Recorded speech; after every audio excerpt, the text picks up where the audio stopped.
সমুদ্রের অতল গহীনে কোটি কোটি বছর ধরে এক যাত্রী ঘুরে বেড়াচ্ছে নীরবে ধৈর্য ধরে। তারা সময়ের সাক্ষী, পরিবর্তনের প্রহরী।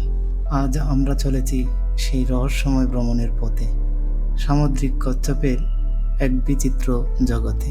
আজ থেকে প্রায় 11 কোটি বছর আগে, যখন ডাইনোসররা পৃথিবীতে রাজত্ব করছিল, তখন থেকেই সামুদ্রিক কচ্ছপরা আমাদের সমুদ্রের রাজপথে তাদের যাত্রা শুরু করে।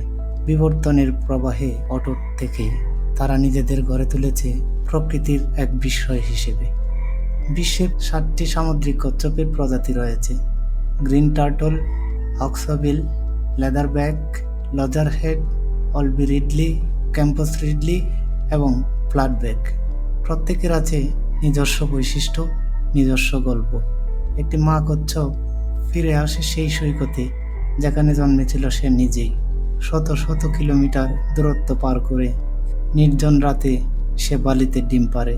নিঃশব্দে ভবিষ্যৎ প্রজন্মের বীজ বপন করে যায়। ডিম ফাটে, ছোট্ট কচ্ছপগুলো সাহসী এক যাত্রায় পা রাখে হিমশীতল অজানা সমুদ্রের দিকে। কিন্তু এই নিঃশব্দ যাত্রীদের পথ আর আগের মতো নিরাপদ নয়।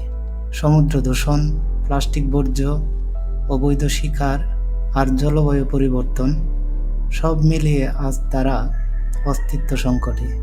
আশ্চর্যের ব্যাপার হলো, প্রতি 1000 বাচ্চা কচ্ছপের মধ্যে মাত্র একটি টিকে থাকতে পারে পূর্ণবয়স্ক হয়ে। তবুও মানবতার মাঝে জেগে উঠেছে সচেতনতা। বিশ্বজুড়ে চলছে সংরক্ষণ কর্মসূচি, স্বেচ্ছাসেবকেরা কাজ করছে, সৈকতগুলো রক্ষা করা হচ্ছে।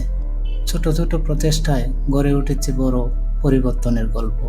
সামুদ্রিক কচ্ছপের গল্প শুধু টিকে থাকার গল্প নয়, এটি ধৈর্য, লড়াই আর আশার প্রতীক। যদি আমরা তাদের রক্ষা করি, তবে আমরা রক্ষা করি একটি প্রাচীন উত্তরাধিকারের, যা পৃথিবীর ভবিষ্যতের সাথে ওতপ্রোতভাবে জড়িত। আমাদের সমুদ্রের এই প্রাচীন যাত্রীদের জন্য আজ এখনই সময় কাজ করার।